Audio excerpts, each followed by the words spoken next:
Drop a bomb, bomb, bomb, bomb. Back with a vengeance. KT's back with an entrance. Big up to those in attendance. Look at that. Reds come together like Tetris. No rules, this one's reckless. KG, this one's crazy. You're too lucky that. None can compare with the KG Don. Better take cover when he drops that. Bomb, Going bomb, on reckless, trust it's on. It's that time when he drops that. bomb, bomb. I said drop a bomb, Dad. That's not Jabo. That's not Jabo. That's not Lule. That's not Jabo. That's not Jabo. That's not Lule. Jabo, Jabo, Jabo, Jabo, Jabo, Jabo, Jabo, Jabo, Jabo, Jabo, Jabo, Lule, Lule, Lule. Jabo, Jabo, Jabo, Jabo, Jabo, Jabo, Jabo, Jabo, Jabo, Jabo, Jabo, Jabo, Lule, Lule, Lule. That's not Jabo. Monty Jabo. That's not Jabo. Monty Jabo. That's not Lule.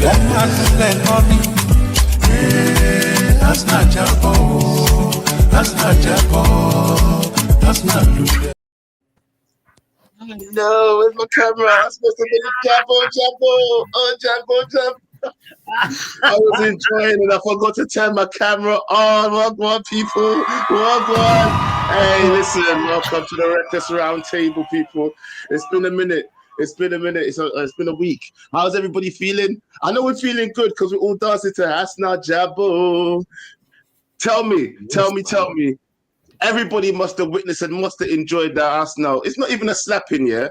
But we must enjoy what we get out of matches these days. And in fact, I know that each and every one of you out there enjoyed the Arsenal. It's embarrassing, really, isn't it?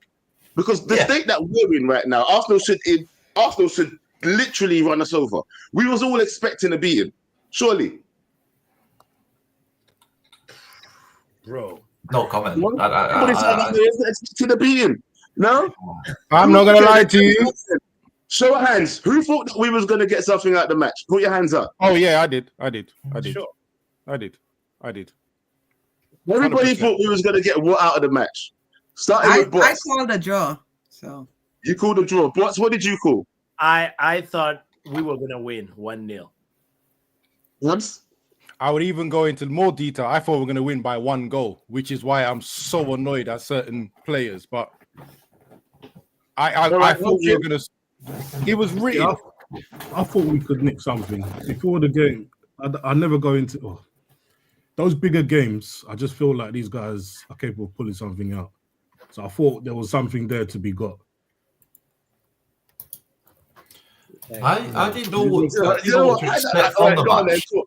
No, I didn't know what to expect from the match. I just expected something. I don't know why I expected something. I just expected something.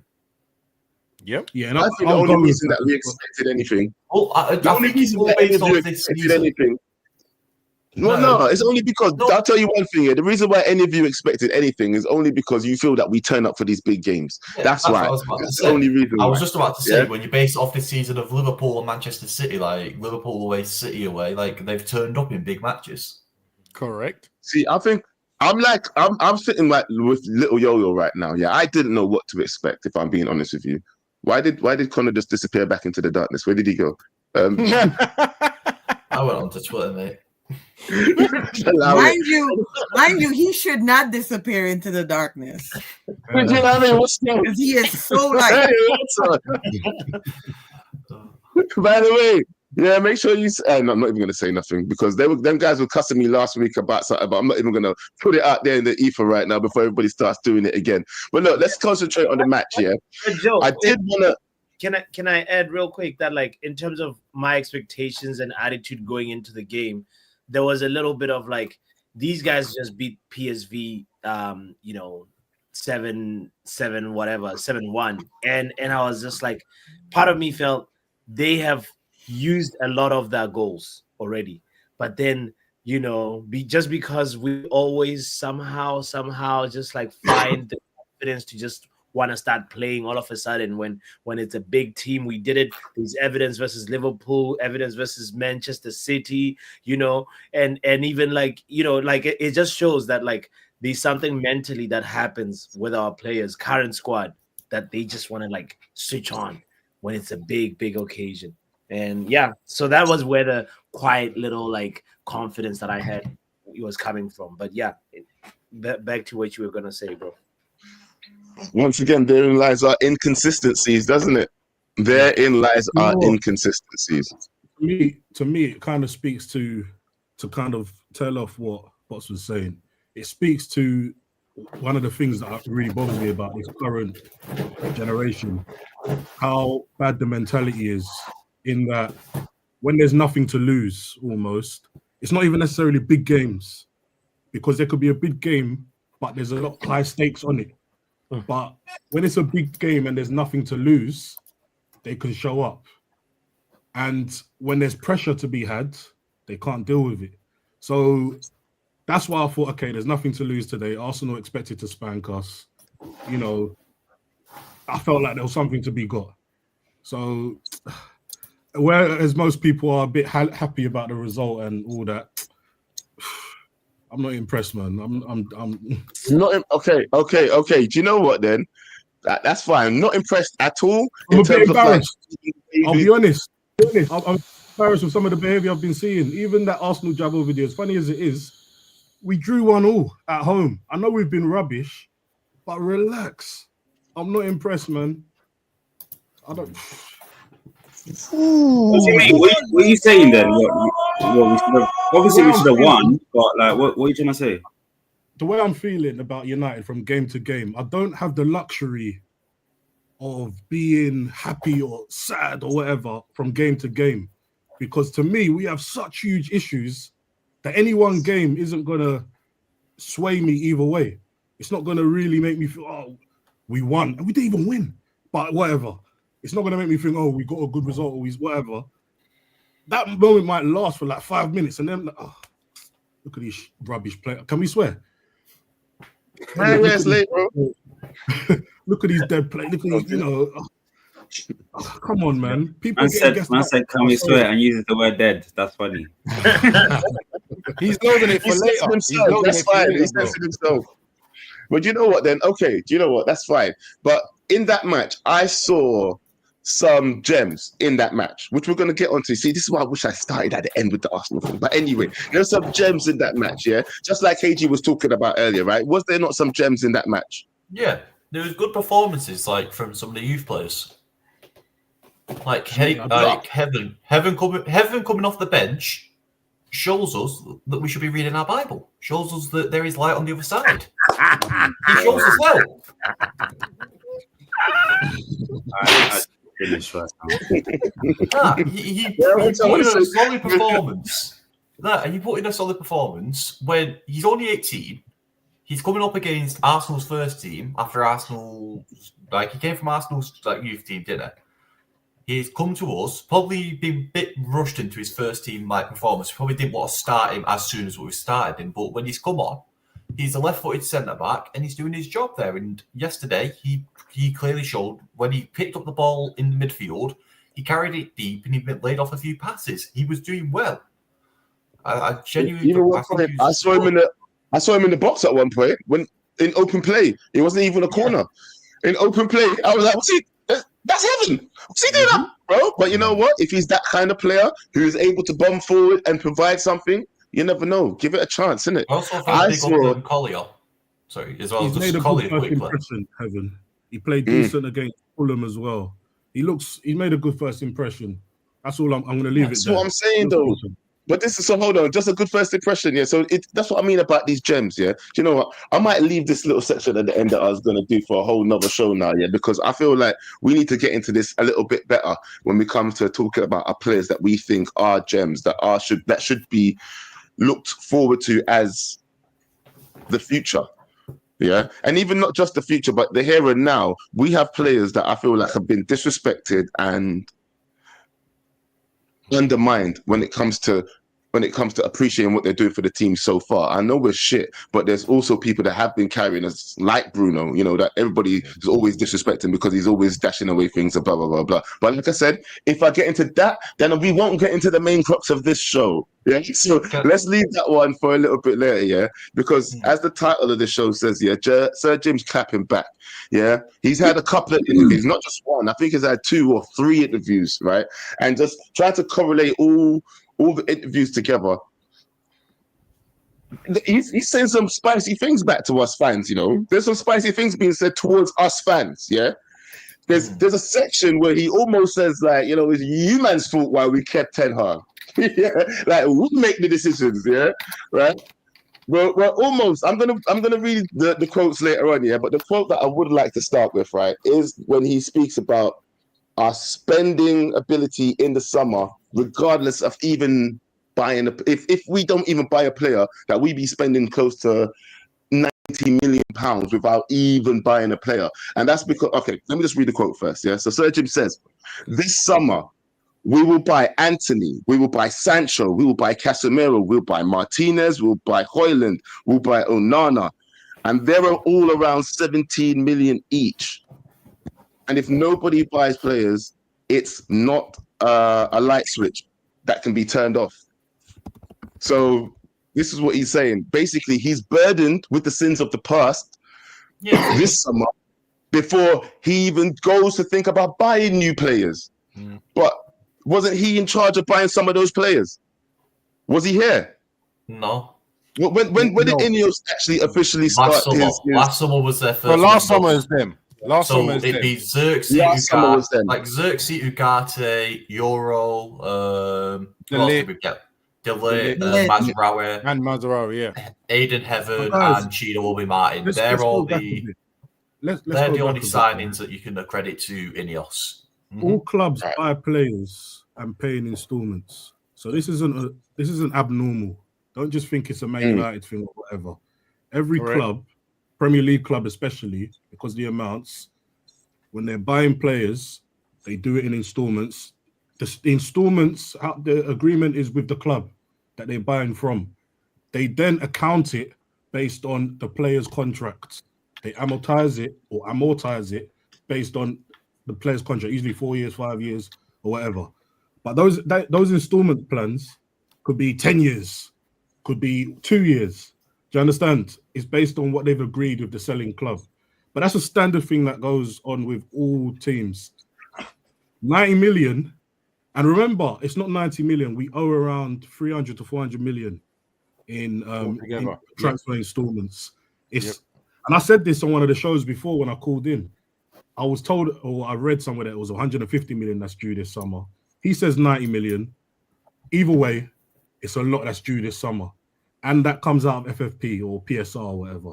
So with what Ratcliffe was saying was correct. Obviously, he's going to spin it to suit him and to absolve himself and his team of any issues or of any involvement. So what I've taken from that particular comment, and funny enough, I've just put it into the group chat that we're in as well, is I said that is a soft launch for when we don't spend in the summer. Yeah, that's what he's done. 100%. He's laid the line nice and early, saying, "Oh, we're paying 89 million this summer for these players that I never bought." Right. So when it's time to spend in the summer, he's going to say, "Well, no matter what we spend, just always remember we had 89 million plus." Now, I don't know how clubs work, so I'm not going to say that I'm speaking fact here. But I don't remember ever the transfers from last season or 2 seasons ago that has been broken down, which every club does, affects the latest or the most recent summer transfer budget. I've never heard that before, but that's what he's basically saying, right? So if you hear in the news that it's 200 mil we're going to spend, what Jim is saying is 89 million of that is going to all those old players, by the way. Yeah, so you know what? That's what he's doing, and that's why I said soft launch. We're gonna hear more about this closer to the end of the season. especially if we don't win nothing. If we don't win Europa League and it's not that boost on top, right? Yeah. Oh, they're gonna crank it up during the summer. Like this is what's going to happen Propaganda has already because we didn't get Europe and all the rest of that. Malarkey and all the rest of that, right? Oh, well, I mean, they've already started that sell to buy buzz, isn't it? Like K-Flow says there. 100%. They're already starting. It's all these little buzzwords and comments that have been coming out in the news. It's all soft launching for a torrid time in the summer. And they've been doing this. They've been loading this pretty much since Amrin took the job. But what scares me is, did Amrin know that was happening? Because I don't think he did. That was my question. This was my question. I don't think he did. Right? This was my and especially question. when you get the news that they didn't take Amrin in the summer because they thought they had to invest too much to play his playing style, already scares me. Because it's like now, anyway, I've said Ineos Watch has been going on for a long time. I'm watching them sideways. And this interview, from what I've watched so far, did not help. Because in that interview, he spent 90% of the time telling us about the money. Everything was related to money. Not about the investment that he's going to put into the club to make it better. Not about the titles. Not about blah, blah, blah. It's all about money. Money that is being spent or has been spent already. I'm close to saying there was a lot of excuses. To address that point, though. I feel like you just have to address that point a bit, though, because every other news article we've seen over the past few weeks has been United have cut this for things. United have stopped spending money here. United have cut this. United have cut that. United have cut this, and that. And I feel like when you're being interviewed after weeks of media coverage talking about how much you've cut something, you rather have to address most of that in the interview. And I feel like he's come out to explain why they've done what they've had to have done. Like even yesterday on Sky Sports, you had Gary Neville sat there going, United were one of the biggest clubs in the world. Now they can't even afford to feed the staff. Like, it's still a big issue that he keeps getting talked about, and now he's come out and addressed it. Yes, he has come out and addressed it, but some of the questions weren't based on money. They were based on performances and players. Like that spin he tried. I'm talking about the overlap interview with Gary Neville. I don't know about the one he's done on BBC. But when Gary Neville was asking him about the squad, and he goes, well, if you look at the wage package, half the team is not available to that. I'm like, I don't do anything. I was like, why have you brought that up? He's asking you about the players. He's asking about their performances. He's gone straight to the finances. Right? And then he's trying to make it out like we're paying less for the players that Amrin has available. Or we're paying, technically, he's got a reduced squad. We know that, right?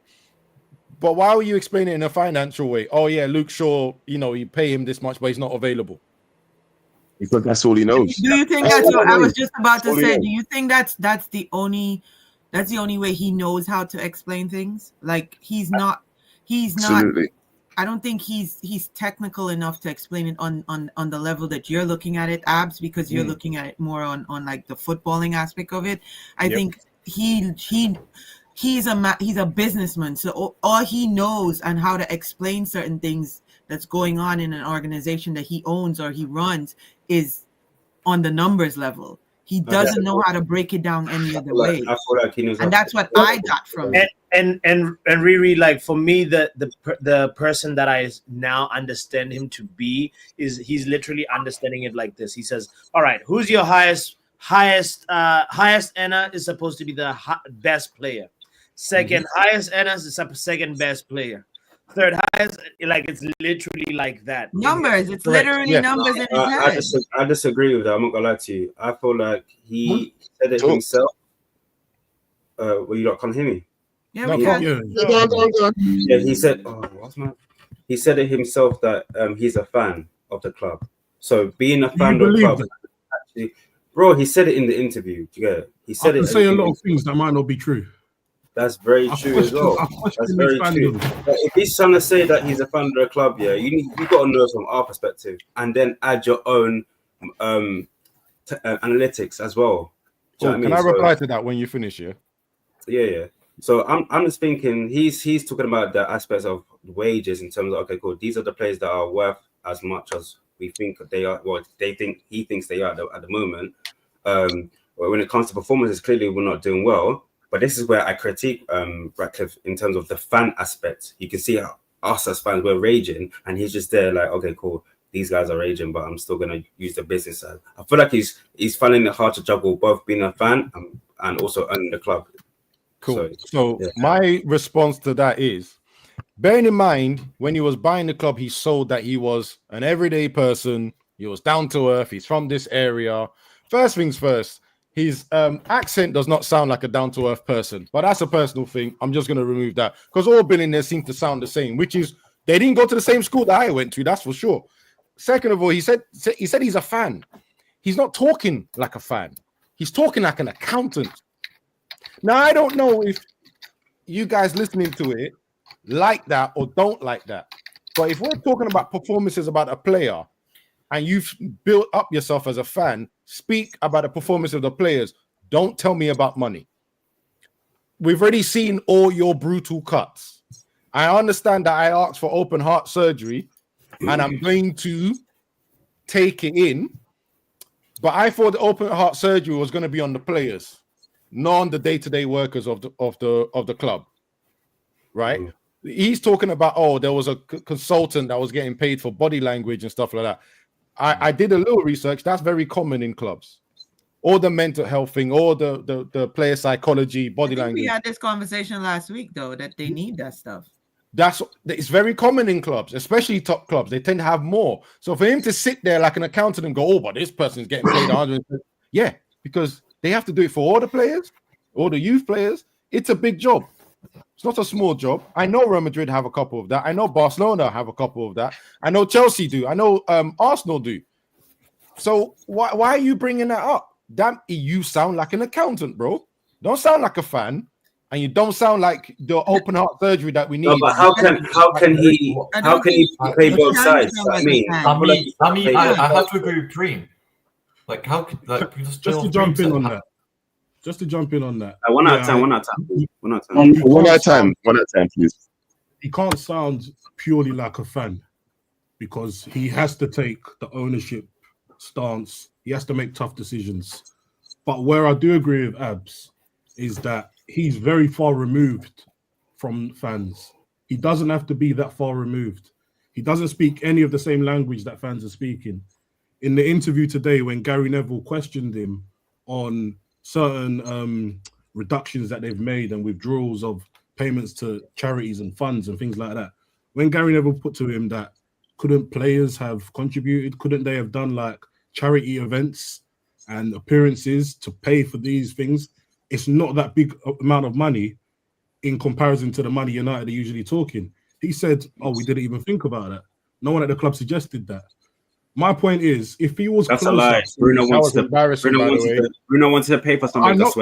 I know that. That was embarrassing. Is, if he was closer to being a fan, closer to Manchester, then these things there's no way he'll be talking like that. Just to add to that point as well, he did sell himself as the local lad done good and all that stuff. But my man lives in Monaco and he's a tax exile.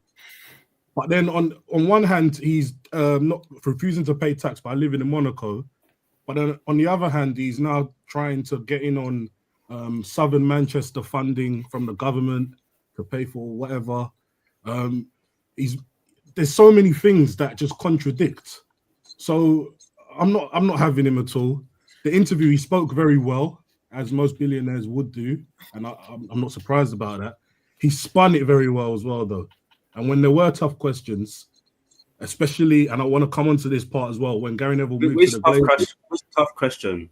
Bro, Gary Neville moved to him about the Glazers. He did. I don't really think they were tough questions. I don't. They were. Okay. Please give me the example of which one you call a tough question. All right, I did make some notes.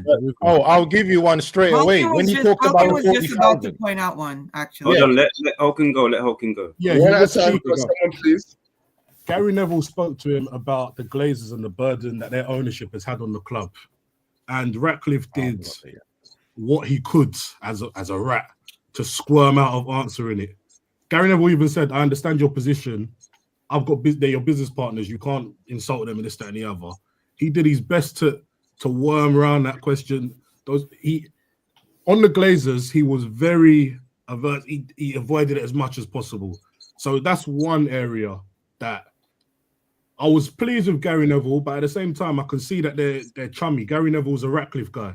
I could see that. But that's one area that I think that he did do well. He did really confront him on the Glazers, and Ratcliffe did his best to avoid the situation. Everything else he said was how we're hemorrhaging costs and this, that, and the other. But then he didn't mention anything about how bad the interest is and whose fault that is. The fact that their ownership was cost us almost £2 billion in total. I think this is a better question to ask, yeah, because you say it's a tough question. Do you think there were any honest answers given for any of the tough questions that were asked? Is what I should have asked. Do you think there was any good, viable? No, there was. Truths to pull from these questions that were asked? I don't think there was. I wouldn't expect that. Didn't he admit he said like, okay, Eric Ten Hag, that was an error. That wasn't a tough question. Of course you know that one, Bots. But of course you know the Eric Ten Hag one. Yeah. That wasn't absorbing. I heard it and I clocked it. I was like, whether you like the guy or not, that sounded like an honest response. He blamed the fans. Listen, I'm going to I don't know where it was. I don't know if it's on this interview with Gary Neville, but there seems to be somewhere else on Twitter where he kind of blamed the fans for keeping Eric Ten Hag. No. On the Gary Neville one, says it was wrong. It was on the Gary Neville one, he said it was wrong. So I don't know if he's done an interview before, seen the feedback, and then changed it for the Gary Neville podcast. But I don't know. That's a tough question. It's easy I don't to think blame it's a tough someone else. question. It's clear as day. No. It's easy to blame someone else. 100%.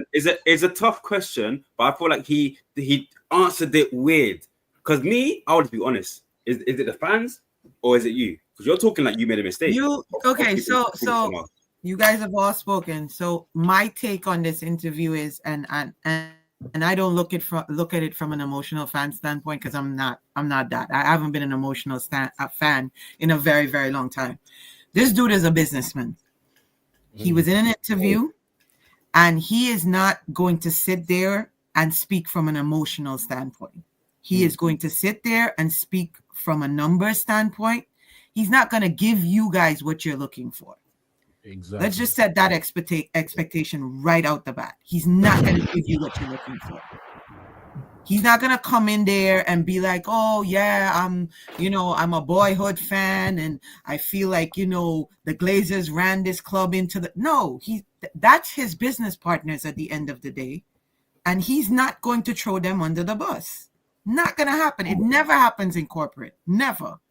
There's no way, how it's going to happen. And I get what you guys are saying. And for us as fans, yes, we would love to see that. We would love to see somebody go scorch earth on the Glazers. Everybody would love to see that. But he's not going to give that to you. He's not going 100%. To give that. And he came in. I agree with that. Based on the questions that he was asked, he answered them in a very politically correct way, without implicating himself and his higher ups that he hired, or try to put them in a difficult position. And that's what a true leader does. He's not going to come here and give you guys what you want.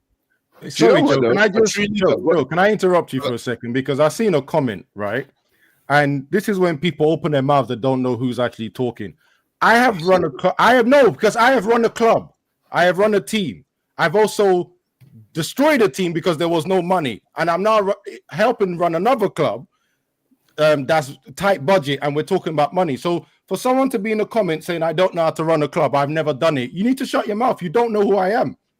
So you're calling people stupid as well because we have an opinion. You need to watch your mouth, boys.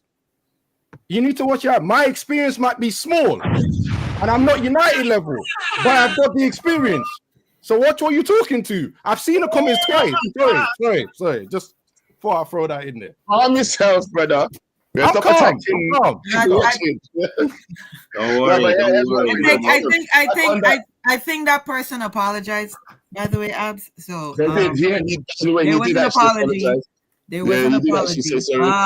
So I think you owe him an apology. I feel there was some tough questions, and then there was some legit, like Gary Neville when he was asking about the cuts and all of that, and like literally asking to speak on the cuts and stuff like that. So I mean, that's what he wanted to talk about, though. That's the thing, yeah. That's why I don't feel like it was hard. Like you said, but Joe, in any interview, your lawyers come in and they'll tell you. They have lawyers. They have all these people in the background that say they come in and they tell the interviewer, these are the questions you can ask.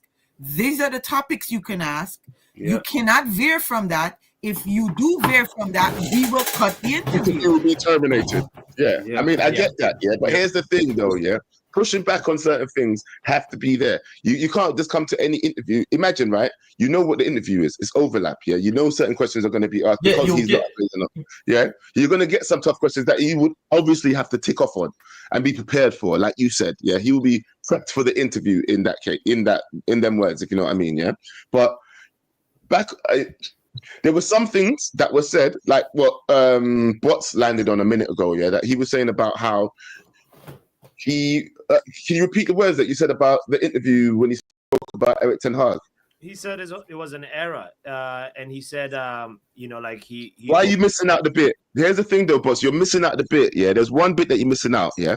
Because he criticized the sacking, and he said... He was criticized about the sacking, and he said that it was just mistakes. Yeah. The Erik ten Hag thing was slightly misguided. There was a lot of debate at the time around him after he won the FA Cup final. The fans clearly wanted him to stay, and we took the view that we'd stick with him, and we made a short call. Like, because people were going to him. Yeah, but what I'm saying is, as a business, look at all the decisions that you've made thus far that we don't agree with. Do you understand what I'm saying? I feel like we have. Why would you have taken the fans into consideration if you already had a plan? Because he's taken the fans into consideration, it's not worked, and now he's just not taking the fans into consideration when moving forward. That's what he's done. He's fingered. He's seen it's not worked. Fans into consideration. Here's one thing, yeah. Don't you think if you're gonna take a decision to keep a manager, bro, you got to see it through, yeah?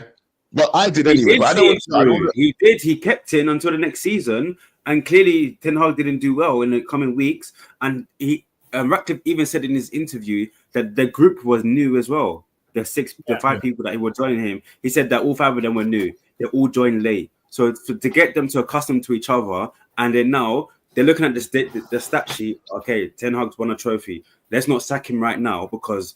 What we're gonna do? We need to go around and try to find a new person to join the team. We're all new ourselves. Let's all come together.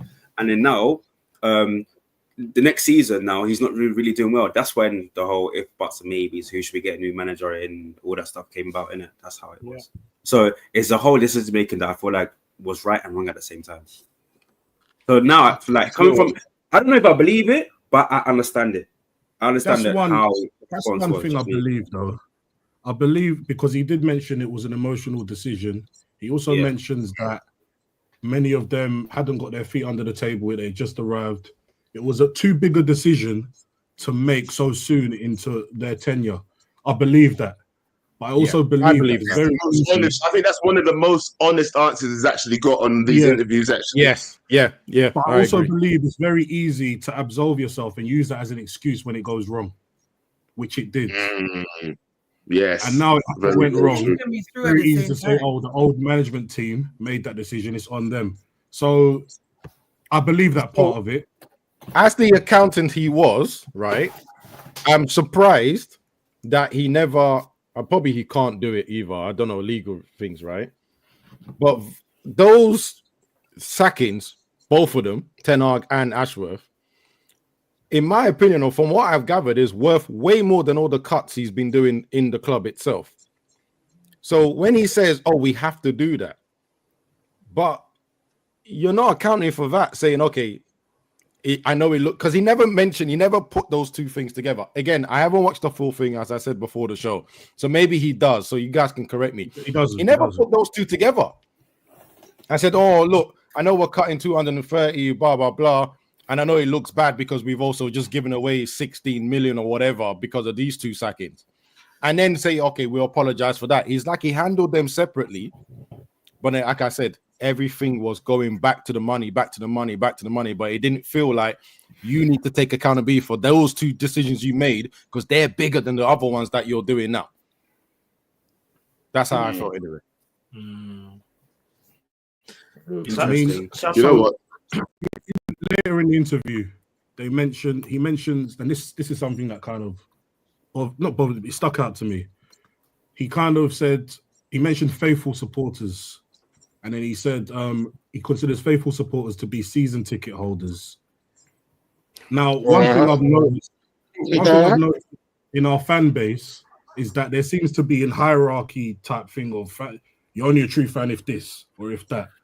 I know, Riri, you live in the States, I believe. There are people all over the world that do mad things at mad times of the morning to watch games or mad times of the night. Everybody can support according to their own circumstances. Doesn't mean you're more faithful than him. Those local guys that live down the road, if United was 300 miles away, would you be going every week? Maybe you would, maybe you wouldn't. So he did make separation. Oh, the faithful supporters. When he mentioned ticket increases. One second, Riri. He mentioned ticket price increases, and he confirms that ticket price increases are coming in the summer. And then he also said there might be different prices based on whether you're a faithful supporter or if you're, and he mentioned maybe a supporter from, I think it's in Malaysia or something like that. And that's what you call dynamic pricing. A lot of the online sites do it when they look at for example, Netflix charge someone in the UK different to what they charge someone somewhere in Asia, for example. Dynamic pricing on Amazon, for example, what people don't know is that I might get, based on my history, based on the things I like, the prices there for me will likely be different to my next door neighbor, maybe based on what they do. That's what you call dynamic pricing. He said something like that might be coming. So there's I think what I've taken away, he is very, very business oriented. There's not much wrong with that, but it does feel like there's no fan in there. There's no kind of relationship with the supporters and no understanding of the supporters. And that's the massive disconnect. Can I ask a question off that though? Right, so I want to ask this question to Abs. Abs, could you be a fan of the club and also make the best decisions for the club Abs, you're in as a an hot owner? seat today, man. What's going on, bro? You're in a hot seat today, Abs. No, but like I was just saying before. I like the temperature. But I was just saying before that he was also a club, like he owned, like he helped run a club. So could you make the best possible decisions for a football club whilst being emotionally attached to it in the sense of being a fan? It can be a struggle, right? But here's where I think he's got to be careful, because again, this is all because of the things he stated beforehand, right? If he never stated that he was a fan or he's a local guy, I probably would just look at him and go, okay, you're an out-and-out businessman and you're going to deal. And why that's important is because he places him in the same bracket as the Glazers. And that's what he didn't want to do. He wanted to likely separate himself so that he gets better support. That's the energy I felt off him. So for instance, when he's doing dynamic ticket pricing, when he increases the price and mentions Fulham in London, you can't be a local person then, because you should know that the earnings in Manchester is different than the earnings in London, hence why the prices are different. So you can't then charge a Manc, right, top red, the same as Fulham when they don't earn the same. So now that's all business. That's not emotion. That's not because of people in your area. That's all business. And people that think like that just see numbers. They don't see the reason behind the numbers. Remember when they actually came out and people were talking about the house prices in both locations, not even close to each other. So how can you then tell them to pay the same prices? Also, I now get worried because as a fan, I'm saying, so now you're going to charge my American counterparts, Malaysian counterparts, are you going to charge them higher than what you pay if you're a Manc? Which can then maybe later on go, well, if you're from London and support United, you're going to have to pay higher than if you're a Manc. Like, all these things can happen at any time. And I just feel, perfect. Thank you, K-Flow. You're out of touch. You're doing numbers. And that's why I'm at him. That's why I'm atting him about that. If he's just a businessman, I'll treat him like a glazer and said, "Well, I'm going to." That's what Gary Neville should have said to him. That's what he should have said in that question. Where are you? Where do you lie? So then actually, by the way, this Gary Neville interview, Gary Neville has been. I've been seeing this on Twitter a lot, but again, I'm not trying to take in all this information. But it seems like Gary Neville's tune had been changing for a while on the Ineos thing, and then all of a sudden he gets an interview. And I don't know if I haven't watched the full thing. I don't know if he asked his proper hard questions, but the one I remember is that 40 grand one, which is absolute peanuts compared to what he's cutting down. And then for the guy to just turn around and goes, "Oh, I didn't think about that." Yeah. That's because that money was too small for you, bro. That's why you didn't think about it. Gary Neville he did ask some tough questions, but you could also see the familiarity between them. Gary Neville's a Ratcliffe guy. You got to remember, he's on that new stadium task force, so he's got his ulterior motives. And Gary Neville also running his club Gary Neville is big into property in Manchester as well. He's part of the redevelopment, so he's got. Gary Neville is also he's a businessman. You look at the amount of property. No, you look at the amount of property around Old Trafford. You could see the familiarity between them. He's on first name basis with him. You could see that there was a comfort there.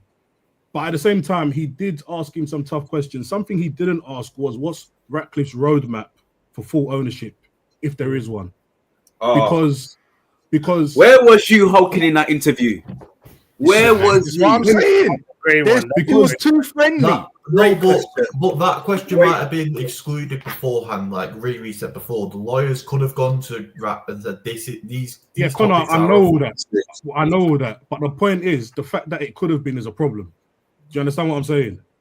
Yeah, I'm not necessarily vibes coming up. Whatever. I'm saying the fact that it wasn't put into that is a problem. Either Gary Neville forgot or omitted it, or for legal reasons, they said you're not allowed to ask this. So either way, hey, move that comment, man. Move that comment, bro. Either way, the fact that it's not there, because to me, another thing is that we are in financial. I've been saying this for anytime I've been on the show. I've been saying how bad off this club is dying. Like that is fact. This club is dying. We are in financial hell, but at the same time, if you couldn't afford to get us out of that, why did you invest? Why didn't you let my man from Saudi invest or whatever, or buy the club outright? You couldn't. You couldn't afford to. Qatari. No. One thing. There's another part of that interview. Yeah. Go on, sorry. Ratcliffe responded. Let Hawkin finish. Let Hawkin finish first. The reason why I'm saying that is because I understand why he wouldn't want to clear the debt completely, even if he could, where he only owns 29%. So that's my point in that. Where's your roadmap for full ownership? You said you understand that. Yes, I do, because he doesn't own. He could clear the whole debt, and then and then the Glazers, who own the majority, could say, "Okay, we're taking this back now. We'll just build up another debt." So I do understand that. But my point I'm making is that fair enough, you don't want to do it now, but where's your roadmap for full ownership? That's number one. And number two, if you aren't willing to do that, why are you so happy to kind of cut everything from the little man? And what's worse in the cuts that he's making is how they're doing it. It feels real sneaky. Put that comment on stream. It feels real sneaky, and they're not communicating these cuts before they do that. There's no compassion that's felt in these redundancies and all that stuff. We're hearing it from third parties, reports, this, that, and the other, or people that are leaking the information. They're not coming out and doing it properly. So this rack. Anyway. I'm done with these guys, man. I'm done. I just have to think. See that statement? Put it back up, Joe. Put it back up and leave it up for a minute. Just leave it up for a minute. Leave that up for a minute. So who cannot ask questions about what? I don't think talking about the interviewer, like I was saying earlier. No. The point I'm making is I fully understand that. The reason for it. Go on, make your point. The reason for it doesn't matter to me. What matters to me is that it wasn't asked and that it's not being transparent. Because he can't ask it. Because he can't ask it. Hold on. We don't know what kind of roadmap there is. You can put that out there. There's no law that says you can't put that out there. In a merger and acquisition, you are allowed to put out a roadmap for what's going to happen. So I'm not hearing that. I Fair hear enough, that you as well could- because but you the can. fact that we It don't have to be the know precise one, roadmap- but at least have something in mind that you have for the future. Do you know what I mean? It doesn't have to be But exactly they what it is. have put out a roadmap. It's just not a roadmap you guys want to hear. What's the What is roadmap? it? They have said what they're What is it? planning. Oh, this interview basically, he in some of it he says what he's doing, where they're going with He this. said in the next few years we expect to have a brand new. He said a new stadium that's one of the best in the world, new training ground that's one of the best in the world, and a competing team. That's not a roadmap. That's not a roadmap for you, though. That's what I'm trying to say. It's not a roadmap. What It's- is it's your dreams. what would So, okay? hold on. I think What would be a let me ask you a satisfactory question roadmap? then. What would be an no, appropriate because there's two roadmap? different questions being asked here. He's saying a roadmap for full ownership, not about what you're spending about. Yeah, on yours the is club. But they can't come. But different Abs, thing, no? you know they can't come out and give you a roadmap for the full ownership. They can't do that. They can't. Why not? Why not? Because he's in a business agreement with it. It's going up. It's about an Are ongoing you guys business agreement. basing it on a comment that you just saw? You know this for fact. No, I'm This is telling we you, know if it's a you're fact in a that merger, we- if you're in a listen, I like I this work for a conversation. hospital. Listen, I'm gonna give it to you straight. I work for a hospital here in the United States that has acquired a few hospitals over the course of years, and we, the employees, don't get a roadmap of where they're going when they acquire those hospitals. We don't know. The patients don't get a roadmap of which doctor they're gonna go see once they acquire these hospitals, if they're gonna stay at this doctor or go to the doctor at the hospital closer that they acquired. They don't give you that. They're not entitled to give you that. Mergers and Hey, I'm acquisitions going to don't push back on work that. that way. What you're saying is not factually correct. Fair enough, they don't usually do it, but there's no law that says they are not allowed to do it. Yeah, but you can't force them. So as stakeholders, as football supporters, as stakeholders, as we can ask for that. There's no law that says they can't do it. Yeah, it was Corner's chair. It's been in Old Trafford. It sounds like it's been in Old Trafford, bro. You don't pushing the chair. I'm sorry, Hulkin. Connor is on bubble wrap, bro. Connor's on bubble wrap. The chair is. That's exactly how it sounded. So, I'm hearing I'm not- bare snap. by the way, I'm not- bro. Bare Rice Krispies on that chair, bro. I just started to So- move in my chair and then I'm not disagreeing with anything that's been said so far. I'm just reading what the comments are saying, and I don't know if it's true. And I hate not having to do my research myself. Abs, I know that it's true. I know what I'm saying is true. So There's no law that says you For can't me, what I'm broadcast the hearing roadmap is of like ownership.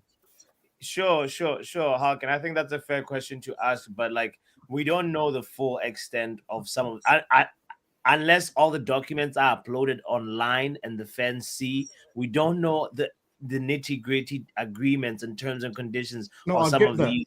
I get that. Yeah. So it's like, but I get the sentiment is right on asking like, bro, what is your plan in terms of acquisition? He could have just said something that was like that would give us, because this whole interview seems to me like it was an attempt to humanize Sir Jim Ratcliffe and Ineos and make them really like, appealing to the fans and also distract us. After all the cuts they made, nah, mate, you need way more than that.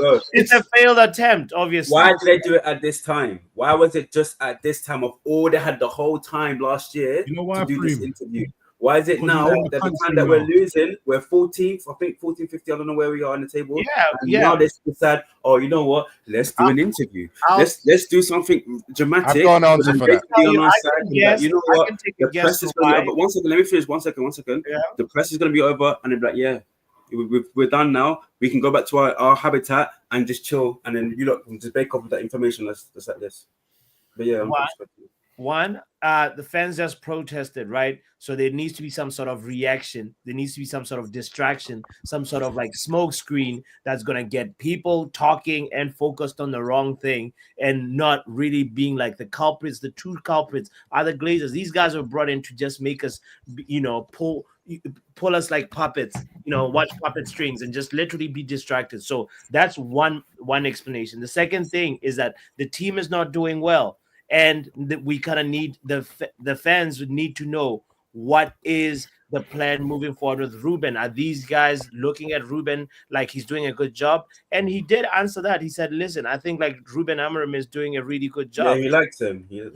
So that gives you a little bit of clarity that, okay, this summer we're most likely not going to be chopping and changing again. At least for me as a fan, that is how I feel when I see those words. So at the end of the day, I mean, whether he really truly cares about the club like he does, like he claims to, I don't think so. And I feel like he's just here to distract us, honestly speaking. But, the one thing that I can also just big up and say that, like, one of the responses was that he said that, if he didn't believe that like they could sort out and bring back Man United to where it needs to be, like he wouldn't try it. He'd sell it to the Qataris or something. When he said those words, I was like, but you notice how low he said that? You had to listen very carefully. That was very, very, very, like everything else he was saying, you heard it clearly. Yes. When he said that, his voice dipped so low.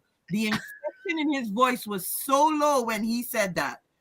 And that's what people listen to words. You gotta look at body language also. Yeah. You also got to look at body language. You also got to look at inflection in people's tone when they say certain things. Yeah. All of that you got to read into when you're looking at stuff. 100%. Because I heard that when he said it, but it was so low. I'd be like, what did he just say? Yeah, I had the no one's allowed to look into those things. They sacked the body language guy, innit? So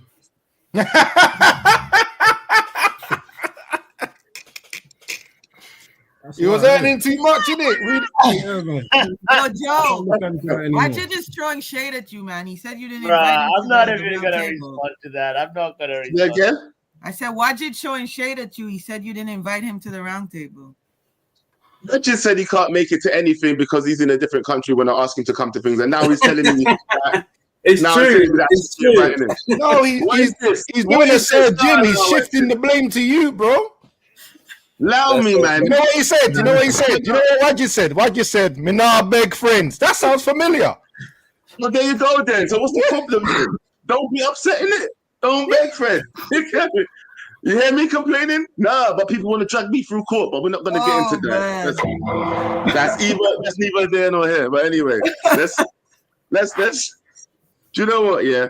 Hold on, wait. Can I ask a question, Joe? Before you move on, yeah, it's a light one. You know when Ratcliffe joined, his very first interview, I remember he's wearing like a grey shirt, whatever. Yeah, I think it was. His very, very, very first interview. Didn't they ask him why he joined the club? And what was his aspirations for the club? And this links to what Hawking is saying in terms of asking the question of the roadmap. Because when you first join somewhere, you need to know, okay, what you're gonna do here. How you're talking, I'm gonna make the club great again. Bro, okay, but what else is there to offer? What is your plan? And we're not seeing it. We're just seeing hella cutbacks. And by the way, this is why I think I've said promises. I know he didn't make promises, but it's his general speech about how he was going to give us the stadium, which now has been confirmed, but he wasn't clear on who's going to pay for it. And all we're hearing is that he's asking the council to help pay for it, which I'm like, he's not asking the council to pay for the stadium. The council think is to pay for the surrounding areas and the rejuvenation of the property around Old Trafford. The stadium and the area around the new stadium are two different things. There's no clarity. There's no clarity, unfortunately. Like, I need clarity, and that should be said in this interview. Who's gonna pay for this thing? What is the role between everywhere? You're a businessman. You said you're a businessman, yeah. So do the business side of the work, and when people are asking you in this interview, say what's going to. I'll be honest, Prem. When I'm listening to it, I know what you're talking about. I'll be honest, Prem. I think he was shocked about just how much money was going out everywhere, and how much money is being spent on play. I think it's easy to talk from the outside. Even me, I put my hands up. It's easy for me to have an opinion from out here because I'm not in United. I don't know how bad it is inside. And I think he got hit by the same thing when he was like, wow, it's really that bad. It's like Amrin and the players. I think Amrin also thought, the players can't be that bad. He's gone in, he's done a training session, he's seen them play, and he's gone, ooh, okay, this is harder than I thought. I think that's a lot of He said that himself. that has happened. He did say that. Yeah, he Yeah, said he it said in he's the listening Times. to it. He said that himself. Yeah, He said just it in the recently. Times I interview. said this on another show. Yeah. So you Yeah, know, look, Ratcliffe he's said coming it- and he's got a harder Ratcliffe job said to it do as than he realised. So, sorry, say that again.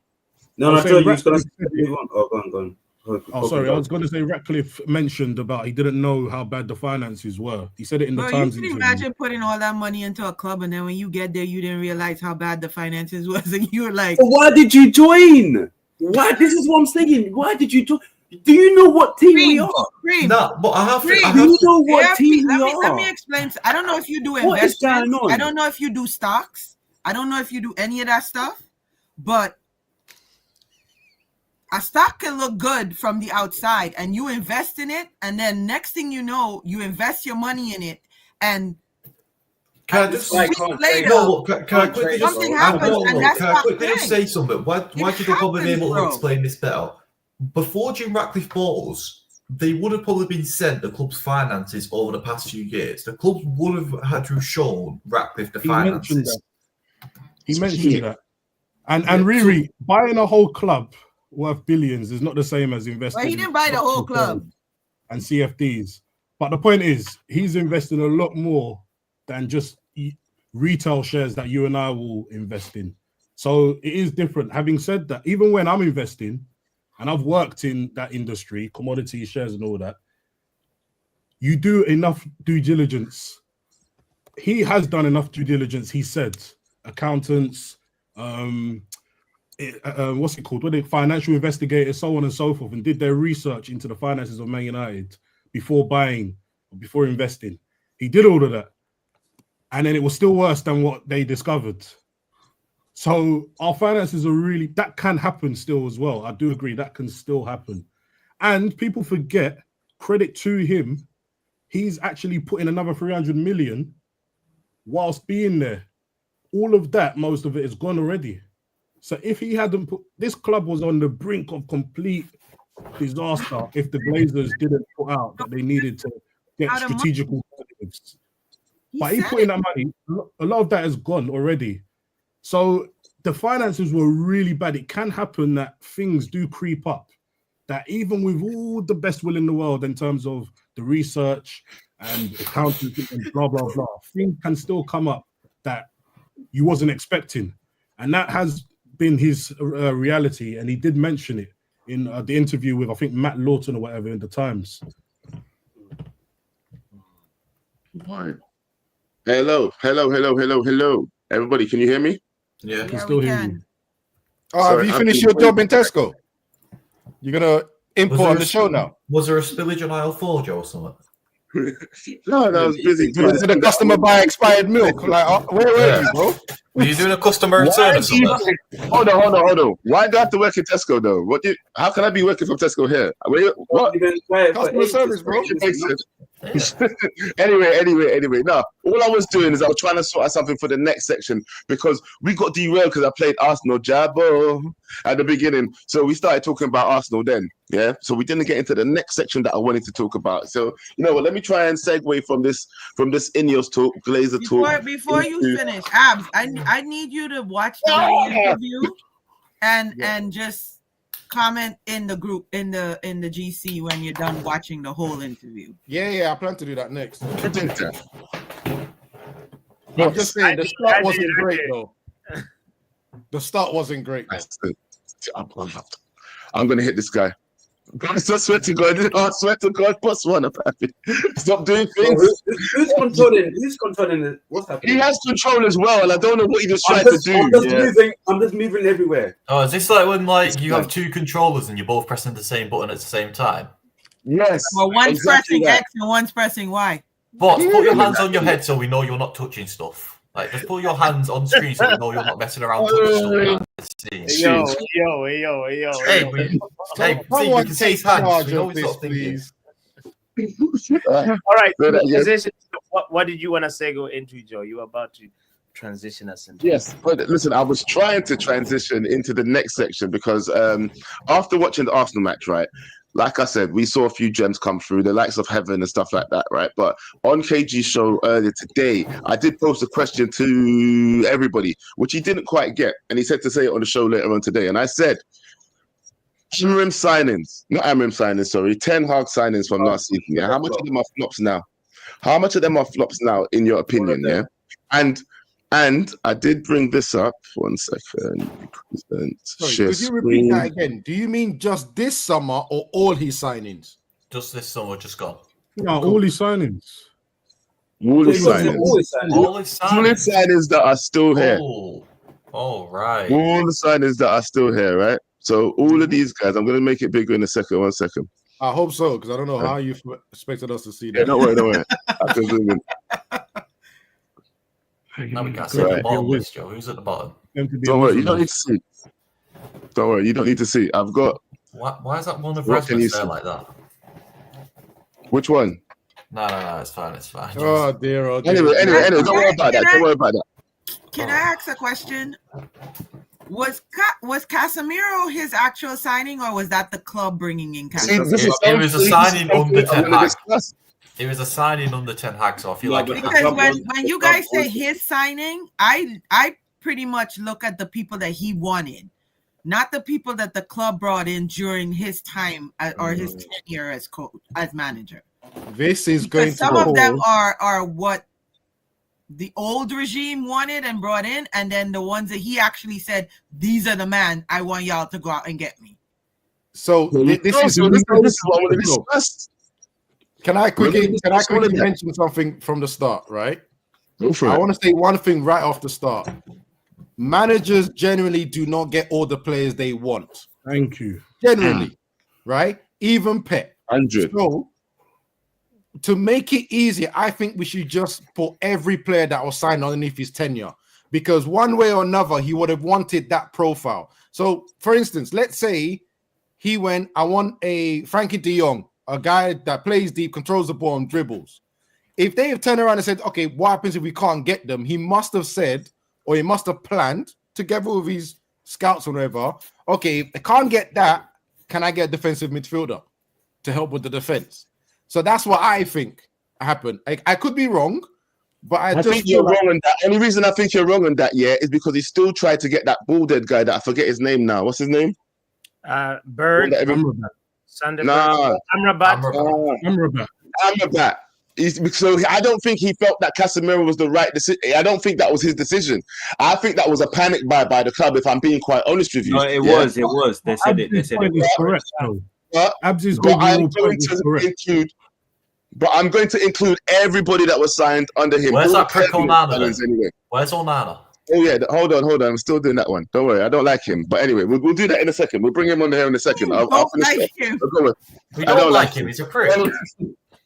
But anyway, don't call him a prick. What I mean is he put every other player that got signed on the Ten Hag, but because he don't like Onana, you didn't put Onana on there. What? I just forgot him. I'm not even gonna lie. What about Weghorst and Sabitzer? Are we keeping them? I said we're not doing. I said permanent signings. I did say that. Joe, someone's injured. Oh yeah, Ian there as well. Joe, someone is injured. Someone is injured here, Joe. Injured? Yeah, look at Ugarte, bro. He's injured, bro. Oh, his arms. Yeah, don't worry about it. Don't worry about it. What happened, bro? They're all in circles. That's why. But it's easier to move them around. They're all in circles. Look, he's missing the elbow as well, Joe. Where's Bayinde? Not Bayinde. What?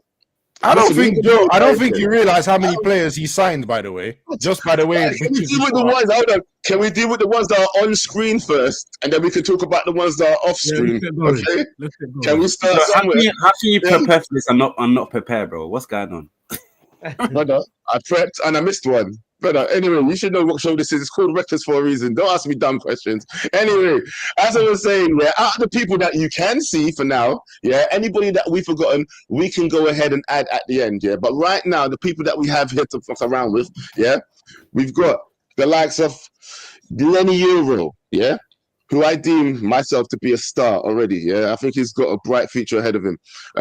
We've got Lenny Euro, Martinez, Anthony, Mazwari, Xerxes, Onana, and Wait, what are the categories? Can't Though? say- We can see gem, can't Right. say. What's the bottom one? Worthless. Can't say and Worthless. Whatless. We put Whatless. Whatless. And it's those who don't. Whatless to blood seed. No, I'm Whatless. Yeah. So basically, guys, the categories is like, someone for the future. You can't say you don't know. You're not sure about them, or Whatless. So you just think they should be gone. Yeah. Think they should be going right now. They shouldn't be here. Let's just start with an easy one. Andre Onana. What does everybody think of him? Get him to the bottom. Worthless. He is. Worthless. He. I was gonna say he's a gem. He's worthless. Red. You gotta go on the red. Nah, get him in. Get him down there. Get him all the way off screen. Get him off screen. Get him off screen. He's all the way. He's going to go down here. Somewhere we down go here. down here. I think we need to discuss how much of a priority getting him out is. Because to me, it's now number one. No, Hawkin, no. For me, it's number one. No, We can't do this You again. know what? Man. It's We can't do joint this one, again, and I'll give a full explanation why it's joint one. Yeah, Arsenal got away with a draw because of their goalkeeper. We can never rely on our goalkeeper to do that. That's very true. You know, see the Martinelli shot when he parried it, he parried it, bro. I was fuming. It was offside, bro. It was offside, but I was fuming. Nah, but he's done it consistently. Like the past few games, the Tottenham match, he did it there to Maddison. What match did he do it in the? Was it in the Ipswich match as well? He just carries it into space. Everton was a joke. He played He's been parrying like a ballerina for like the last 5 days. To me, it's the shot stopping. It's his coming for corners and crosses. It's his distribution as well. His distribution massively affects the way we play. Massively affects the way we play. He's always hoofing it up the pitch. The thing is, he will play it short and put someone in danger. They'll have to go back to him because they have no alternative. He bangs it long and always goes to the opposition or out of play. And then we lose the ball. Oh, he also slows out. The ball comes back to him and he slows it down all the time. He doesn't read the game. We could have good pressure. It could come back to him and slow it down. The Dorgu incident as well. He doesn't read the game. Why is he come rushing out to Dorgu there when the Dorgu's being chased down? Offer him a pass in space. He's the number one priority for me. Well, at least if he's You know rushing, what? Him being the number one priority, I think he was actually Ten Hag's biggest mistake, in my opinion. Yeah, this was Ten Hag's biggest mistake here. Changing to Onana and not sticking with De Gea for one more season, because like I was saying now. Let me finish. Can I finish saying what I'm saying? Let me finish saying what I'm saying. You see, just like what Hawkins said, that now he's top priority. At the time, De Gea wasn't top priority. How about that? Yeah, De Gea wasn't top That's a fair point. That's a fair point. Was he? Was the top priority from 2018? He was poor since 2018. Okay. No, guys, you forgot. Okay. I'm going to say this, right? I don't even see what you're doing, bro. Yeah.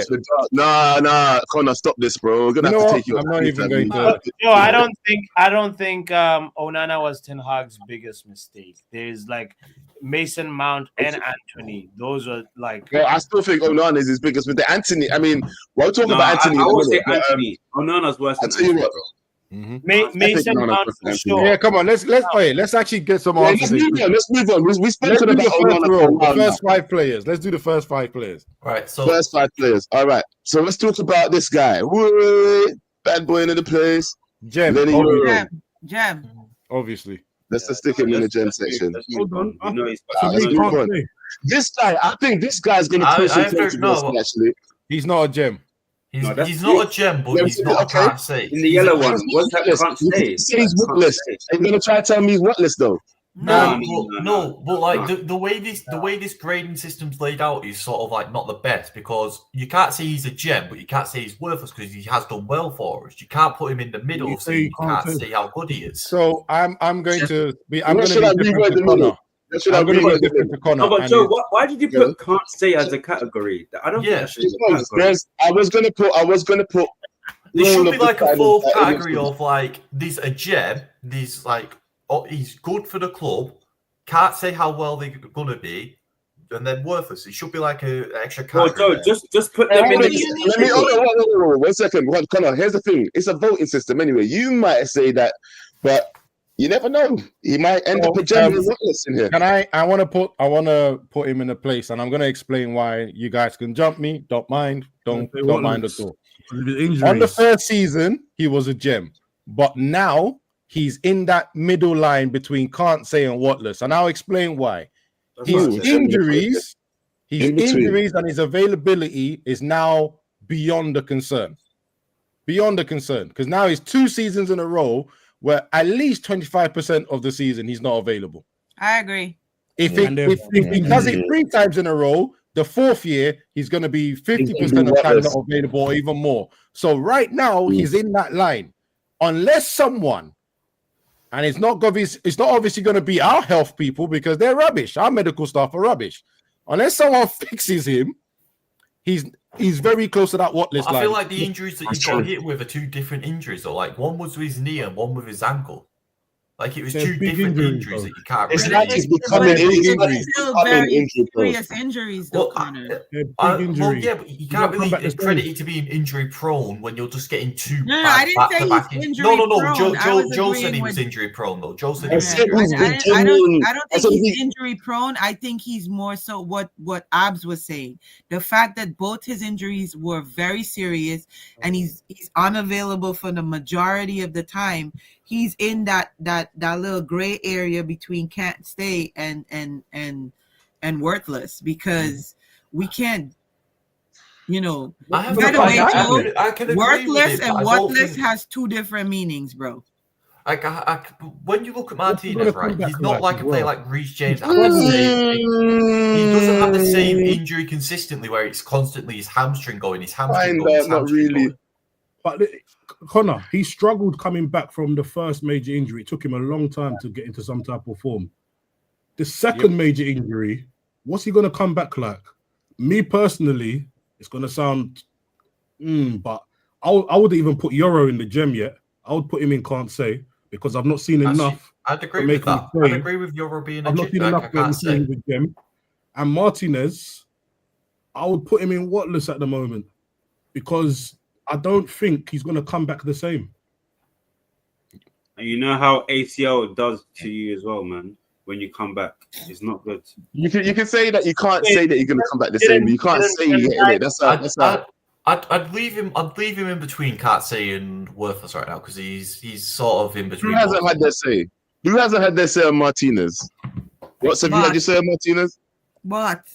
So I'm trying to remember if Van Dijk had a torn ACL or not. I think it was, and it was. Yeah. So Van Dijk has come back and become Van Dijk. So I think Martinez, for me, he's somebody that you can tell when he's playing for a team, the way he progresses the ball, he does it like no other, like in that left center back position. So he's for me. I agree. I'm gonna respond to that in two things, right? One, the Van Dijk that came back is not the Van Dijk that was injured first. Let's not even do that, because the Van Dijk that was there before he got injured was a completely different beast. Well, this Van Dijk was to win a Premier League. Yeah, but he was a completely different beast. He was faster. He actually went to go tackle people. Why? The defending he does now is covering. It's not the same. It's not the same player. So he did come back, and he's still the best. Yeah, but what I'm trying to explain this, right? I get that you mean he was a different beast, but at the same time, an intelligent player can adapt to what the tools that they have. Once again, innit? If you know you can't run fast anymore, and I don't know if Martinez is that, because Martinez already had issues, which was he already had the physicality issues, so he was only trying to be smart to make up for that, and be aggressive to make up for that. Then he's been injured now twice. You think he's going to come back and be as strong or as aggressive? I don't think so. Now we have to wait and see for that one, innit? Look, my opinion on Martinez that's why I put him in the middle. Yeah, I kind of agree with it. This is the only reason why I'm putting him in the middle, right? I never said that he's injury prone, right? I never said he was injury prone. I said that after Abs made his comment about if he gets injured a third time for a long period of time as well, then he will be starting to be classed as injury prone. Let's face it. If he gets injured one more time next season for a long period of time, that's it. I'll call him injury prone now. He's come to Man United and become injury prone. You can't get injured every season for a long period of time and not be called injury prone. Do you get what I'm saying? So That's where I'm going to put him in the middle of can't say and whatless here. And really, I understand that you're saying that whatless is a kind of different meaning to worthless. It's kind of like useless is the meaning of whatless, isn't it? Useless. Yeah, it's more useless. Yeah. So, but, moving.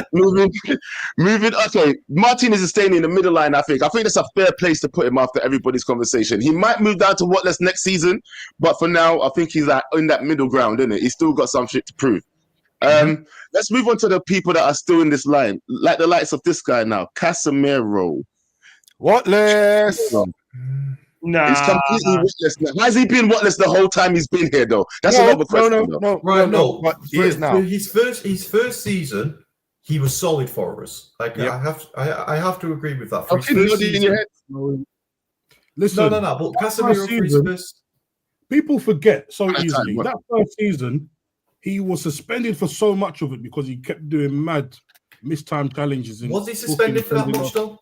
Let me finish. Sending off and so on. 5 yellow cards. And then I think he missed about 8 or 9 games through suspension that season, from the first season. And then from the Carabao Cup final, from like February onwards, he was awful. He played well for about 7 months of the season. And since then, he's been awful. He might play pretty well here and there. He could do half a job or whatever. But people go back to the first season like he was brilliant. No, he wasn't brilliant. He was quite good. But then he missed a lot of games and then had a massive dip in form, like all of them did, like the whole team did, if you remember that season. So he's been whatless, in my opinion. Okay, that's his opinion. Okay. All right, Connor, your turn. Talk your talk. Let's talk on Casemiro. Right. When you look at his first, are you looking like a Smurf? Are you like 6 foot something, bro? Why are you all the way down there? I'll sit up. Right now, in his first season, his first season, he was a key player for us. I'm not going to sit here and say he was perfect throughout every match in that season, but no one was that season. He did his job in the key matches, and he popped up when he needed to. In the second season, no one was good. No player you can sit there and say if they played in that second season after being signed from that first was a good player. You can't sit there and say they're good. Now this season, under the new manager, he's not really being played. And when he has been played, he's sort of shown that he's not got the legs to do it anymore. But when he's playing in a defensive role, when he's sitting deep, he can still put in a performance in a deep block. He can still put in a performance and win the ball. I'm not going to sit here and say he's worthless right now for us because he's still providing us with a body. He's still a defender that we can rely on and use. No, hey, listen, I'm going to give you a vote. That's your opinion. Listen, Riri, what do you think? Speak on Casemiro for a minute. Do you think he's whatless right now, or has he always been whatless for us? No, Cass hasn't been always been whatless for us. I think Cass can't stay. I think it's time for him to go. I don't think he's worthless. I think Cass still, like Eriksson, their issue is that their legs are gone. Yes. That's what it is. I mean, this is a guy that won how many Champions League? He's not a worthless player. Nah.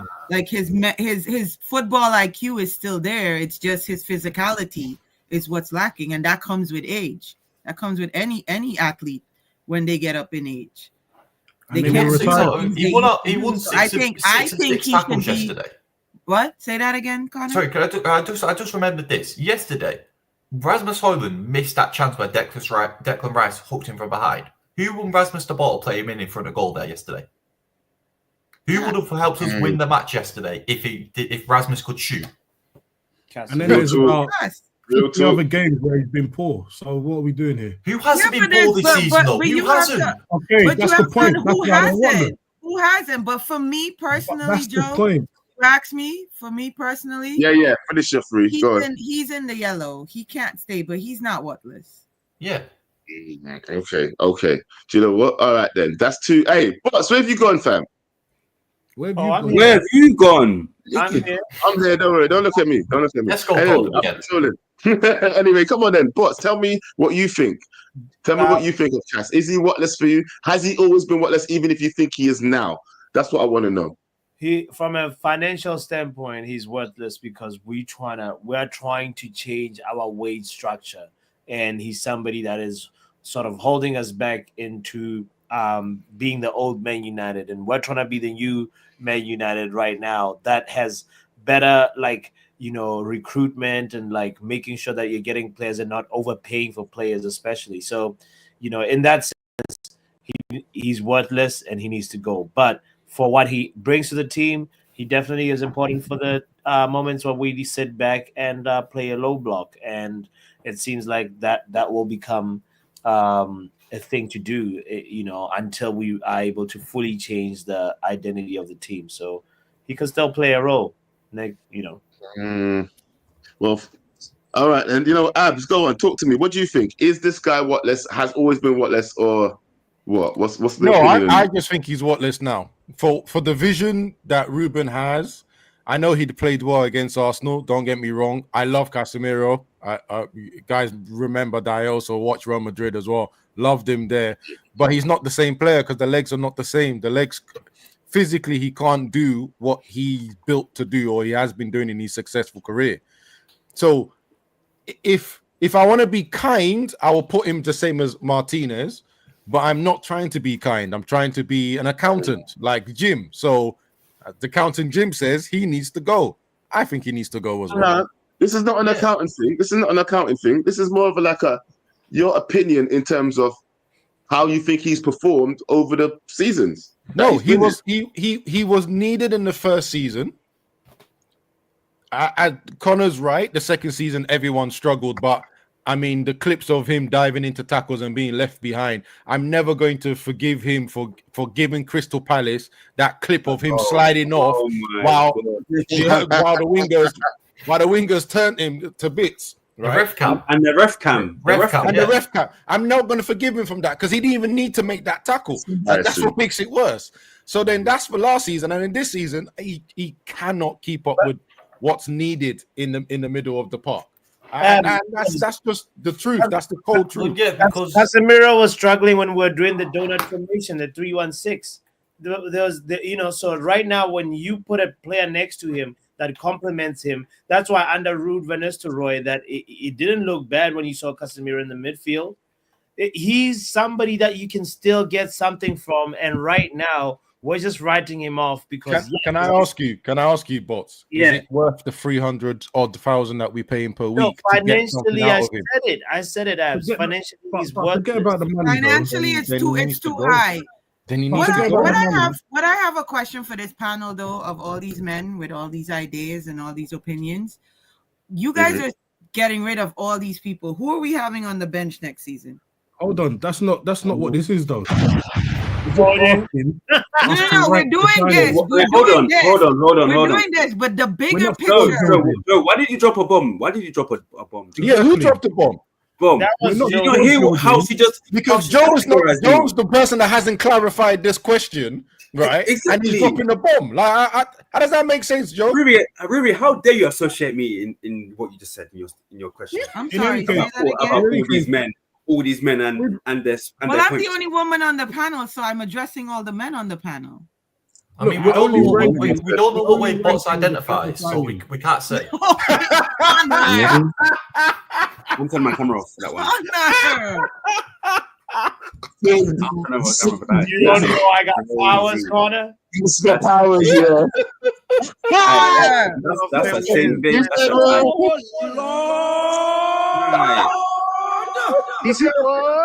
Yeah, Connor. Oh, good. Are you gonna? Hey, listen, Connor. Red card. You're out for 5 minutes now. 5 minute red card. Out of control.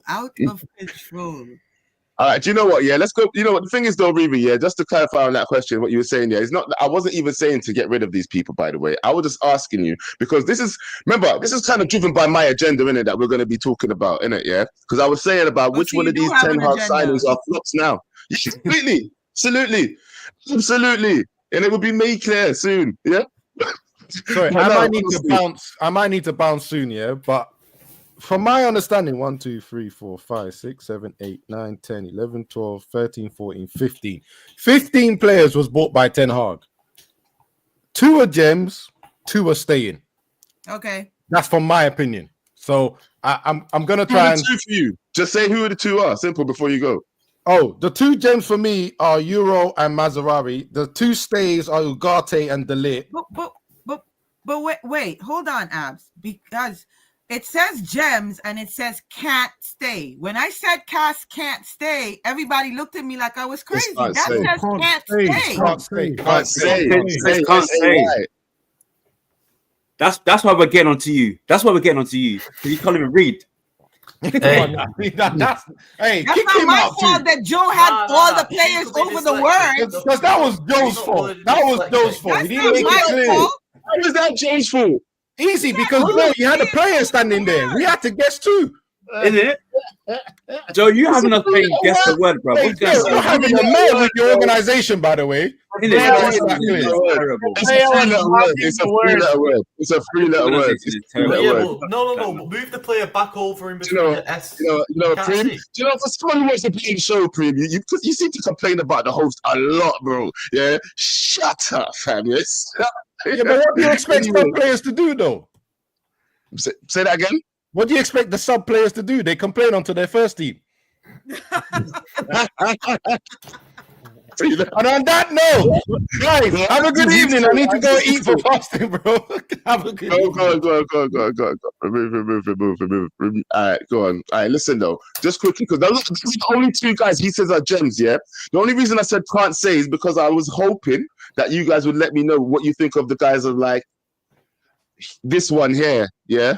Martinez. But, that's why he has an in-between line. It's not that you can't say. You actually don't know if he should stay or shouldn't stay. But for me, I also think the guys like him, Xerxes would go in a position of, like, can't say. Because, what did I do there? Yeah, would go in the position of can't say because he's the kind of guy that he looks like he has a future, but it's still to develop, if you know what I mean. So this is the reason why I had the category of, like, can't say, because I would put him in the category of can't say, because I'm not sure on him yet. Yeah. I'm not sold. He's shown glimpses, but he's not shown that he's the. I think he's not good enough. Every week. He's not good enough. You think Xerxes is not good enough either, yeah? He's not good enough. Why do you think he's not good enough? He's not good enough, man. Why? He's not good enough. But so what did you say? What did you say? Why? I just said why. There's no attacking threat. He's got a bit of a touch every now and again. He can lay it off now and again. Is that what our standards are for an attacker at Man United? Nah, he's not good enough. How many goals? I feel like he's still developing. Yeah, let him develop at a club of his level. I was going to say a mid-table team, but I forgot where we are. But that's by the by. So it's developing in the right place, then, isn't it? A mid-table team, so that means out. No, but I'm always going to base players on where I think we should be. Title challenge, even top four. I'm always going to look at Man United players as that level. I can't do this wherever we are in the table. He's not good enough. Even Euro, I like what I've seen in recent weeks. But I think that people are doing too much with what he's done throughout his whole time here. He's not shown me enough evidence. He's not shown enough evidence. He's shown good glimpses. But for me, it's still very early. Only in recent weeks has it looked like he's picked up the pace of the game. And that he's put him in the can't say then. So what would you put him in? So can't say is a good category for him, yeah? For me, no, personally, I think he's going to do well, and I think he has potential, but I can't say he's a gem. So can't say then? Yeah, I guess so. I'm not really liking the ranking names as well, but yeah, I guess so. What would you put in the middle? You know what? Let me ask everybody else. What would you put in the middle? Can't stay, not say. No, because that's what list is anyway. Yeah. That's what I mean. There's no point in putting can't stay and what list, because if they're what list, I want them to go anyway. You could be what list, completely worthless, and then there's other ones that can't stay. No. Can't stay because of the wages he's on, like what Butts was saying, but he's not worthless. Yeah. Onana is worthless. He's legit worthless. Anthony is worthless. You see, this is what I'm saying. You're gonna have to start putting people in the middle line, yeah. Because for me, it's not a can't stay. You need a fourth category. What's the fourth category? You guys want this to go for too long, bro. Listen, anyway. No, we don't. For next time, so you know. Let's just finish it off for now. For an 18 months time, we've got a new manager and a new set of players we have to judge. We need a fourth category, yeah. Yeah, next time, innit? Let's go with this one right now, yeah. For me, Euro, Yeah, that's why I was putting a can't say. Yeah, because I feel like he's got time to develop. I actually think he's a gem, by the way. But if just like Hawkins said, he's just, for me, that's the whole reason why I put the whole can't say section, because he said that he's only started to develop into understanding the Premier League right now, right? And that's why you think that he could become something, but right now you're unsure of him, right? That's kind of what you're saying. Not even that I'm unsure. I just haven't seen enough yet. When they're so young, and you just come, I give them a lot of time. There are some players I could see straight away, you're rubbish, or you're special. Xerxes, for me, he's rubbish. I'll be honest with you. He's not as rubbish as I thought he was. Before, I thought he was like a 1 out of 10. Now I would say he's a 3 out of 10. Wow. Gem can't say. For me, the only other gem as well is probably Mazraoui. I have to say Ugarte. Ugarte's probably a gem as well. Ugarte for me is can't say. The Licht is can't say, and the rest of them, well, yeah, go, man. Yeah, I agree with that. Wow. I agree with that. Ugarte needs to be, and Xerxes needs to be in the can't say. The Delit is there as well, and the rest of them, both of them, Mazraoui and Euro are the gems, and the rest of them are. Ugarte gotta go too. Do you know what I'm gonna do? No, Ugarte's in the yellow. Ugarte's in the yellow for me. So move Ugarte. I'm gonna organize it in the way I would have it, yeah. And then you guys could tell me how I got this wrong. I think he can't stay. I also think he's got to go. Hold on, he's. What have you done with Mount? Yeah. What have you done with Mount? No, don't worry. He's good, but I had to move Mount in order to get. That's right. Yeah, That right there is correct. I actually think he's a gem. Yeah, I think he's a gem. I actually think he's a gem. Yeah, but you guys are putting here, so I'm going to leave him there as the majority rule. Yeah, and the rest of them, I think, are all flops. Well, not flops, but you know, they're what less now. Actually, I would put Casemiro actually in the middle along the same line as Martinez, because it's not that he's completely worthless, but I think that he's overpriced and he has to move on. But I don't think he's downgrading. Yeah, well, I think that it's just that because for the price that he is, if he was like half the price, I would still keep him as a sub to come on and do a job. That's what I would say. But because of the price he is, that's all I'm saying. That's my opinion, isn't it? That's just my opinion. I just want to get through this quickly, though. The rest of these guys are like, all need to go. Yeah, Anthony, Onana, obviously, I'm going to put Onana massive. You definitely need to go. You must leave. Your face is going to be right there. You need to leave, yeah? The most. And then him actually, I'm going to make your face huge. You must leave. You must go first. He's my number one on the list. Number one out of all Ten Hag signings is him, yeah? He must go. Now, this is the thing, guys. Who disagrees with what I've put out here? Who should move for you? And that's it. And then we can move on from this. I'm good. Luke Shaw must go, but he's not one of 10 Hag signings. But go on. I'm good with this. Yeah? For me, anybody disagree with where anybody is? For me, I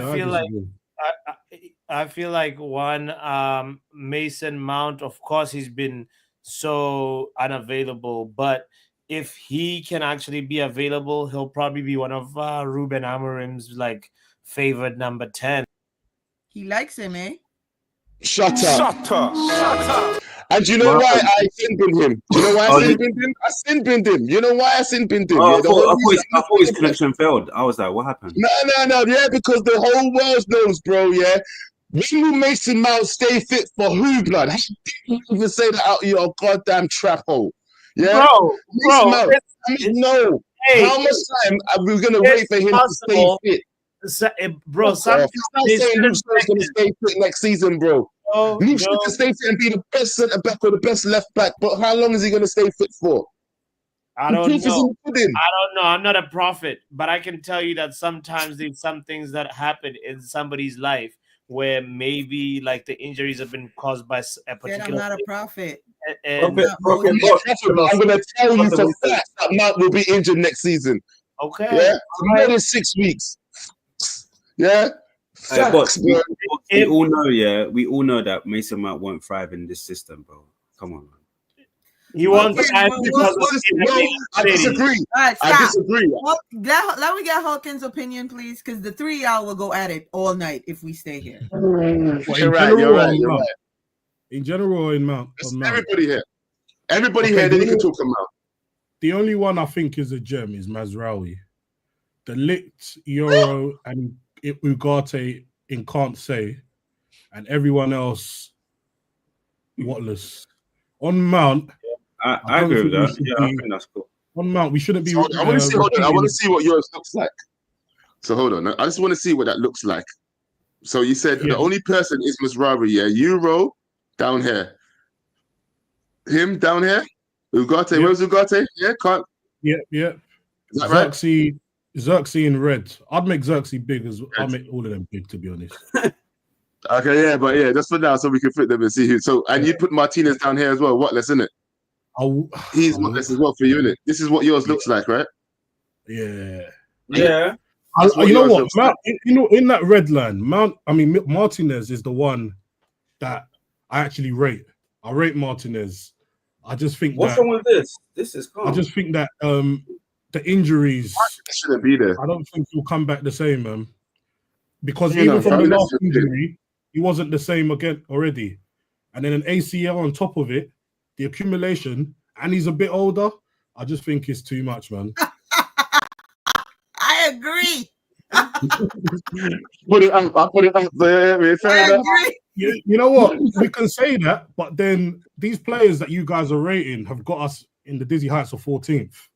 So no, I think they're talking about the tier that. No, he said the tier list that I made. He said this is what. Oh, my bad. Don't watch them, Joe. Hey, Riri, you're hating on us, you know. Hey, Joe, I beg you replace me with her. Put her bottom, bro. Why am I at the bottom, man? Put her at the bottom, man. Hey, she's been hating the whole show. The whole show. I'm just. Listen to you trying to climb up the ladder key. You want to go where Riri is? Did it make you feel better? Make sure you show up for your show on Friday. Are you back on the bottom? Riri, he ain't gonna do that to you though. He showed up late, bro. He ain't gonna do that tonight. Joe, yeah. No, I would also add Ericsson as a red as well, just for the. Oh, yeah, I forgot Ericsson. I'll put him as red as well. Ericsson's not one of his signings, is he? This is going to sound controversial. Yeah, it was Ericsson's 10 hours. Yeah, Ericsson's 10 hours. And this is going to be controversial, what I'm going to say, but us signing someone that died on the pitch, God forbid, but try. Jeez. He was doing so well. Studio. He's not even in here anymore. He's not even in here. I can't even bring him on screen.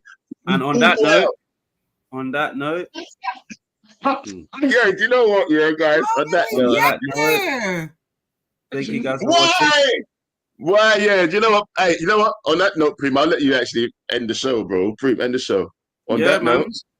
Thank you guys for watching. This has been the Records Roundtable, closing with Joe Blackman, Botswana Papi, myself, Prem, and the lovely lady herself, Riri, with her lovely locks that she got on the back of her head. Because we appreciate women, and it was International Women's Day previously. There you go. Yeah, so I do appreciate you for joining the stream and being part of our community. Okay, yeah, you hear that? Yeah, okay then. Yeah. On that note, make sure you like. Pro Club? What do you say? When is Pro Club?